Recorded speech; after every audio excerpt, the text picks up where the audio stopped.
Hi everyone, welcome back to Manu teachers channel.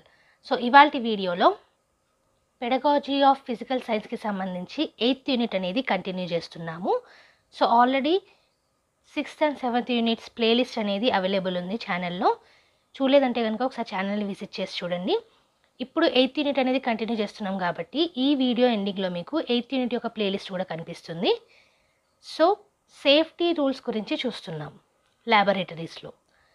దాంట్లో last క్లాస్లో chemical laboratory చూసాము, ఈ క్లాస్లో ఫిజిక్స్ ల్యాబొరేటరీ చూస్తున్నాం. అండ్ ఛానల్ని కొత్తగా విజిట్ చేసిన వాళ్ళు సబ్స్క్రైబ్ చేసేసుకోండి. మన ఛానల్లో ఫ్రీక్వెంట్గా వీడియోస్ వస్తూనే ఉంటాయి. సో ఏ వీడియో కూడా మిస్ కాకుండా చూడాలంటే కనుక మీరు చేయాల్సిందల్లా సబ్స్క్రైబ్ చేసేసుకొని పక్కనే ఉన్న బెల్ ఐకాన్ని ప్రెస్ చేయడం. So coming to the class, essential facilities of a physics laboratory include adequate number of electrical outlets, dark room facility for optics experiments, adequate storage space for all types of apparatus and equipment, space for carrying out project work, sufficient light and proper ventilation.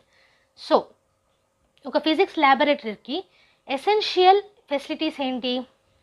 Electrical outlets ఉండడము, plugs అవి, తర్వాత dark room అనేది optic ఎక్స్పెరిమెంట్స్కి available ఉండడము, తర్వాత storage space ఉండడము అపారటస్కును ఎక్విప్మెంట్కి, అలాగే సరిపోయేంత space అనేది ఉండడము ఎక్స్పెరిమెంట్స్ చేయడానికి, సఫిషియంట్ లైట్ను ప్రాపర్ వెంటిలేషన్ ఉండడం. A physics laboratory can be used as a learning resource in various ways such as verification of results of earlier experiment, development of concepts, principles and laws discussed in the classroom may be during the discussion or preceded or followed by the discussion. So, physics laboratory లో మనం ల్యాబ్స్ని ఎలా use చేస్తాము? Learning రిసోర్సెస్లా use చేస్తాం. ఇక్కడ కూడా అంతే. అది ఎలాంటి వేస్లో యూస్ చేయొచ్చు అని అంటే, ముందుగా జరిగిన ఎక్స్పెరిమెంట్ యొక్క వెరిఫికేషన్ కావచ్చు, కాన్సెప్ట్స్ని డెవలప్ చేసుకోవడానికి కావచ్చు, ప్రిన్సిపల్స్ అండ్ లాస్ని డిస్కస్ చేయడానికి కావచ్చు, అది క్లాస్ రూమ్లో జరిగాక ముందు కావచ్చు, అంటే థియరీ ముందు లేదా థియరీ తర్వాత అన్న కావచ్చు. Okay, problem solving, project work etcetera. So ఇవన్నీ కూడా ప్రాబ్లమ్ సాల్వింగ్, ప్రాజెక్ట్ వర్క్ ఇలాంటివన్నీ కూడా మనము ఫిజిక్స్ ల్యాబొరేటరీలో చేస్తాము. A physics laboratory needs to be looked after to cater to all such needs. ఈ అన్ని నీడ్స్ని ఫుల్ఫిల్ చేయడానికి ఫిజిక్స్ ల్యాబొరేటరీని యూస్ చేస్తాం. సో ఆ ఫెసిలిటీస్ అన్నీ మనకి ఫిజిక్స్ ల్యాబొరేటరీలో ఉండాల్సింది. ఓకే, ఇంకా చూసుకుంటే most of the times we have been using physics laboratory in the content of verification of certain results prescribed as part of physics practical syllabus. So ఎక్కువ టైంలో థియరీలో మనం ఏదైతే నేర్చుకుంటున్నామో వాటి యొక్క వెరిఫికేషన్కే యూజ్ చేస్తామన్నమాట ఫిజిక్స్ ల్యాబ్ని. Okay, in many schools student and teacher ratio is so high that sometimes it is not feasible for the teachers to organize experimental activities involving students in individual practical work. So యాక్చువల్గా అయితే teacher pupil ratio అనేది 1:30 ఉండాలి. కానీ teacher pupil ratio చాలా స్కూల్స్లో ఎక్కువగా ఉంది కాబట్టి ప్రతి ఒక్క ఇండివిజువల్కి సపరేట్ వర్క్ ఉండాలి, ప్రాక్టికల్ వర్క్ ఉండాలి అంటే సాధ్యం కాదు.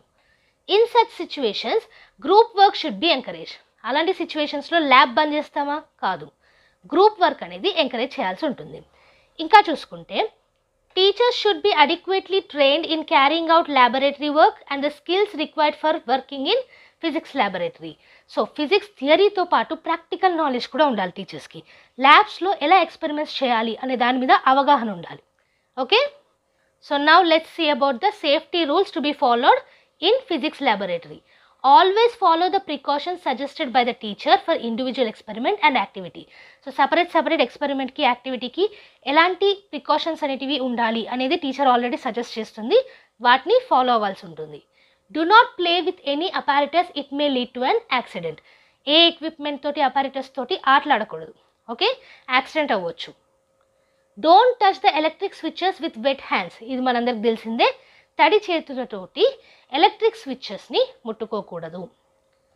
Do not work with all doors and Windows closed.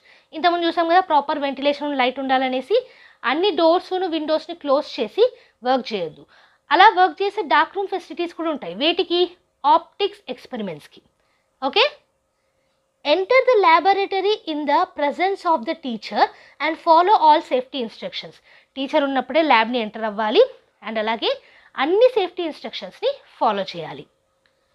In case of fire and smoke or any accident in the laboratory inform the concern teacher immediately. ఒకవేళ మీకు ఏదైనా ఫైర్, స్మోక్ ఇలాంటివి కనిపించాయి అనుకోండి ల్యాబ్స్లో, వెంటనే టీచర్కి ఇన్ఫార్మ్ చేయాలి. Never try any secret experiment. టీచర్కి తెలియకుండా, స్టూడెంట్స్కి తెలియకుండా ల్యాబ్లో ఎంటర్ అయిపోయి సీక్రెట్ ఎక్స్పెరిమెంట్స్ ఎప్పుడు చేయకూడదు. Throw water and chemicals at proper places, not on the table or floor. So water కానివ్వండి, కెమికల్స్ కానివ్వండి టేబుల్ మీద, ఫ్లోర్ మీద పడేయకూడదు. వాటికంటూ సపరేట్ సింక్స్ అవి ఉంటాయి, వాటిలోనే వేయాలి. Okay, so these are the safety rules. ఇప్పుడు skills essential for working in the physics laboratory చూద్దాం. Some of the essential skills for working in the physics laboratory are taking measurements using various instruments such as vernier calipers, screw gauge, traveling microscope, etc., connecting electrical devices, soldering of electrical connections, using watches and clocks, using electric meters, working with images in mirrors and lenses, and taking required measurements, measuring weight with different types of balance, locating magnetic poles in permanent magnets, constructing temporary magnets, using cells and batteries, plotting and interpreting graphs. So, కొన్ని essential skills అయితే physics ల్యాబొరేటరీలో మనకి వచ్చి ఉండాలి. అవేంటి? Measurements ఎలా తీసుకోవాలి, okay, different instruments అనేటివి ఉంటాయి మనకి, స్క్రూ గేజ్ కానివ్వండి, వెర్నియర్ క్యాలిపర్స్ కానివ్వండి, ఇలాంటివి. ఓకే, సో వాటితోటి ఎలా మెజర్ చేయాలనేది తెలిసి ఉండాలి. ఎలక్ట్రిక్ డివైజెస్ని ఎలా యూస్ చేయాలి, వాటిని ఎలా కనెక్ట్ చేయాలి, ఓకే, వాచెస్ని, క్లాక్స్ని ఎలా యూస్ చేయాలి, అలాగే మిర్రర్స్, లెన్సెస్ తోటి ఎలా వర్క్ చేయాలి, రిక్వైర్డ్ మెజర్మెంట్స్ ఎలా తీసుకోవాలి, వెయిట్ని ఎలా మెజర్ చేయాలి బ్యాలెన్స్ యూస్ చేసి, అది కూడా డిఫరెంట్ టైప్స్ ఆఫ్ బ్యాలెన్స్ అనేవి ఉంటాయి. తర్వాత మ్యాగ్నెటిక్ పోల్స్ని పర్మనెంట్ మ్యాగ్నెట్స్లో ఎలా లొకేట్ చేయాలి, అండ్ టెంపరరీ మ్యాగ్నెట్స్ని ఎలా కన్స్ట్రక్ట్ చేయాలి, సెల్స్ను, బ్యాటరీస్ని ఎలా యూజ్ చేయాలి, సో గ్రాఫ్స్ని ఎలా ఇంటర్ప్రిట్ చేయాలి, ప్లాటింగ్ చేయాలి అనేది కొన్ని basic skills we have to know before entering the physics laboratory. Teachers should acquire proficiency in all above skills and facilitate learners to learn many such skills. So teacher ki ఇంతకు ముందు mention చేసిన అన్ని skills వచ్చి ఉండాలి and ల్యాబ్స్లో పిల్లలు చేస్తున్నప్పుడు వాళ్ళకి facilitate చేయాలి, హెల్ప్ చేయాలి ఈ స్కిల్స్ని నేర్చుకోవడంలో. Teachers should have understanding of calculation of different types of error occurring during the course of experiment and their correction. So measurements కానివ్వండి, క్యాల్కులేషన్స్ కానివ్వండి చేసేటప్పుడు ఎర్రర్స్ అనేటివి అకర్ అవ్వచ్చు. సో ఆ ఎర్రర్స్ ఏంటి, వాటి కరెక్షన్ ఏంటి అనేది కూడా టీచర్కి అర్థమై ఉండాలి. These may be identified and taken care of as personal or chance error due to external cause such as room temperature, pressure etcetera, or instrumental error of apparatus. So ఏమంటున్నారు ఇక్కడ, ఎర్రర్స్ అనేటివి కూడా డిఫరెంట్ అవ్వచ్చు. Personal error కావచ్చు, by chance error కావచ్చు, లేదా external cause వల్ల కలిగిన ఎర్రర్ కావచ్చు, రూమ్ టెంపరేచర్ కానివ్వండి, ప్రెషర్ కానివ్వండి దానివల్ల, లేదా ఇన్స్ట్రుమెంట్లో అపారటస్లో ఉన్న ఎర్రర్ కూడా కావచ్చు, దాన్ని ఇన్స్ట్రుమెంటల్ ఎర్రర్ అని అంటాం. ఓకే, సో నెక్స్ట్ చూసుకున్నట్టయితే apparatus should be arranged in proper order in the laboratory. Equipments అనేటివి కరెక్ట్ ఆర్డర్లో ఉండాలి, అపారటస్ అనేది కరెక్ట్ ఆర్డర్లో పెట్టాల్సి ఉంటుంది. To avoid any damage all apparatus should be handle carefully and cautiously. So A damage కలగకుండా చూసుకోవాలి అని అంటే కేర్ఫుల్గా హ్యాండిల్ చేయాల్సి ఉంటుంది.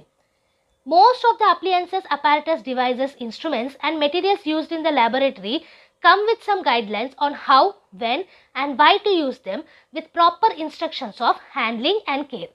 చాలా అపారటస్కి ఆల్రెడీ గైడ్లైన్స్ తోటి వస్తాయి అనమాట, ఎలా యూజ్ చేయాలి, ఎక్కడ యూజ్ చేయాలి, ఎలా వాటిని మెయింటైన్ చేయాలి, ఇలాంటివి. Okay, these guidelines may be very helpful in designing the experiences for the learners and should be consulted even if the teacher is sure that she knows everything related to the work to be done in the laboratory. So ఈ guidelines అనేవి చాలా హెల్ప్ఫుల్గా ఉంటాయి. Okay, పిల్లలకి different ఎక్స్పీరియన్సెస్ని create చేయడానికి. So అందుకే ఒక experiment గురించి యాజ్ ఎ టీచర్ మనకి మొత్తం తెలుసున్నా సరే ఆ గైడ్లైన్స్ చదవడం ద్వారా ఇంకా క్రియేటివిటీ అనేది, ఇంకా ఎక్స్పీరియన్సెస్ అనేది పిల్లల్లో పెంచడానికి మనకి యూజ్ అవుతుందన్నమాట. ఓకే, సో మనకు తెలుసున్నా we have to follow the guidelines. ఇంకా చూసుకున్నట్టయితే precautions suggested while using a particular apparatus should be observe strictly. Precautions అనేటివి కరెక్ట్గా జరిగేలాగా చూసుకోవాలి, కంపల్సరీ అది. Okay, teacher must be well versed in setting up various experiments. టీచర్కి ప్రతి ఒక్క ఎక్స్పెరిమెంట్ ఎలా సెట్ చేయాలి అనేది ఫుల్గా తెలిసి ఉండాలి. ఓకే, ఇంకా చూసుకుంటే a pre laboratory session can be a good idea in developing a framework for working in physics laboratory. So physics ల్యాబొరేటరీలో వర్క్ చేసే ముందు ఒక ప్రీ లాబొరేటరీ సెషన్ తీసుకోవడం అనేది చాలా ఉపయోగకరంగా ఉంటుంది. This prepares learners for activity and issues related to the safety of apparatus to be used and their own safety also. So ఈ ప్రీ లాబొరేటరీ సెషన్ వల్ల సో ఏ ఎక్స్పెరిమెంట్ జరుగుతుంది, ఎలాంటి అపారటస్ యూజ్ చేస్తున్నాము, ఎలాంటి సేఫ్టీ రూల్స్ పాటించాలి, అపారటస్ని ఎలా maintain చేయాలి, ఇవన్నీ కూడా తెలుసుకోవచ్చు. A pre laboratory session can be helpful in making the context of the concept and the approach to be followed. So pre laboratory session వల్ల కాంటెక్స్ట్ అనేది క్లియర్ అవుతుంది. మనం ఏదైతే నేర్చుకోవాలనుకుంటున్నామో ఆ కాన్సెప్ట్ అనేది క్లియర్ అవుతుంది. అలాగే ఏ అప్రోచ్ ఫాలో అవుతున్నామో కూడా తెలుస్తుంది. Just like pre laboratory discussion, post laboratory session may be helpful in enhancing the learner's understanding of content and process in physics, identification of learners' misconceptions and naive concepts, difficulties faced by them and whether they were successful in their pursuit, how did they arrive at their conclusions and results, how did they make interpretation of the result, etc.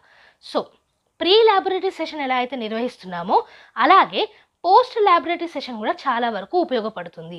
ఎలా అంటే once experiment అయిపోయిన తర్వాత ఎలా చేశాము, so కాన్సెప్ట్కి, ప్రాక్టికల్కి, థియరీకి ఎలాంటి connectivity అనేది ఉంది, ఏమైనా మిస్కన్సెప్షన్స్ ఉన్నాయా, నేవ్ కాన్సెప్ట్స్ ఏమన్నా ఉన్నాయా, సో ఇవన్నిటిని ఐడెంటిఫై చేయడానికి, అలాగే వాళ్ళు చేసిన ఎక్స్పెరిమెంట్ ఎలా చేశారు, ఎలా కంక్లూషన్స్కి అరైవ్ అయ్యారు, ఎలా రిజల్ట్స్ తీసుకొచ్చారు, ఆ రిజల్ట్స్ని ఎలా ఇంటర్ప్రిట్ చేశారు, ఇవన్నిటికి కూడా హెల్ప్ అవుతుంది అనమాట పోస్ట్ ల్యాబొరేటరీ డిస్కషన్ అనేది. Okay, such post laboratory discussion might be helpful in exploring learners also. So alanti post laboratory discussion dwara it will be helpful in exploring learners. Okay, inka chuskunte students should provide reasoning for observing various precautions rather than following them mechanically. So students em provide cheyali, oka reasoning anedi provide cheyali, deni dwara observe cheyadam dwara various precautions ni. Okay, mechanically kaakunda. The above cited guidelines for working in physics laboratory are not exhaustive in nature. ఇప్పుడు ఇచ్చిన guidelines ఏవి కూడా అంత tiring, exhaustive అనేది లేదు. Depending upon the framework in which physics laboratory is being utilized as a learning resource, issues like nature of the resources needed, number of learners working simultaneously, etc. may arise. So, ఈ framework మీద, ఇప్పుడు మనం చూసిన framework మీద depend అయ్యి చూస్తే physics laboratory అనేది ఒక లెర్నింగ్ రిసోర్స్ లాగా మనం వాడుతున్నాం ఇన్ స్కూల్స్, అవునా? సో ఆ లెర్నింగ్ రిసోర్స్లో ఏ రిసోర్సెస్ మనకి అవసరం అవుతున్నాయి, వాటి నేచర్ ఏంటి అన్న విషయంలో, అండ్ అలాగే లెర్నర్స్ సైమల్టేనియస్గా ఎంతమంది వర్క్ చేస్తున్నారన్న విషయంలో ఏమైనా ఇష్యూస్ అరైజ్ అయ్యే అవకాశం ఉంది. ఓకే, సో ఇది ఇవాళ వీడియోలో ఫిజిక్స్ ల్యాబొరేటరీ గురించి స్టార్ట్ చేశాము. సో ఈ ఫిజిక్స్ ల్యాబొరేటరీలో సేఫ్టీ రూల్స్ ఏంటి, ఎలాంటి స్కిల్స్ అవసరం ఉంటాయి ఫిజిక్స్ ల్యాబొరేటరీలో వర్క్ చేయడానికి అనేది చూసాము. దాంతో పాటుగా అపారటస్ గురించి కూడా చూసాము. సో యాజ్ యూ నో, ఈ మొత్తం నోట్స్ కూడా కింద డిస్క్రిప్షన్ బాక్స్లో పీడిఎఫ్ రూపంలో ఉంటుంది. అక్కడ లింక్ అనేది ప్రొవైడ్ చేస్తాము, అక్కడ నుంచి ఫ్రీగా డౌన్లోడ్ చేసుకోవచ్చు. ఈ ఫ్రీ నోట్స్ మీకు నచ్చినట్టయితే లైక్ చేసేయండి, షేర్ చేసుకోండి, మీ ఫ్రెండ్స్ని సబ్స్క్రైబ్ చేసుకోమని చెప్పండి. ఛానల్ని కొత్తగా విజిట్ చేసిన వాళ్ళు కూడా సబ్స్క్రైబ్ చేసేసుకోండి. మన ఛానల్లో every Tuesday and Friday regular videos అనేవి అప్లోడ్ చేస్తాము. బోనస్ వీడియోస్ ఎప్పుడైనా రావచ్చు. ఏ వీడియో కూడా మిస్ కాకుండా చూడాలంటే కనుక మీరు చేయాల్సిందల్లా సబ్స్క్రైబ్ చేసేసుకొని పక్కనే ఉన్న బెల్ ఐకాన్ని ప్రెస్ చేయడం. అండ్ నెక్స్ట్ వీడియోతోటి మళ్ళీ కలుద్దాం. అంతవరకు eat, sleep, learn and repeat. And thank you for watching. Bye bye.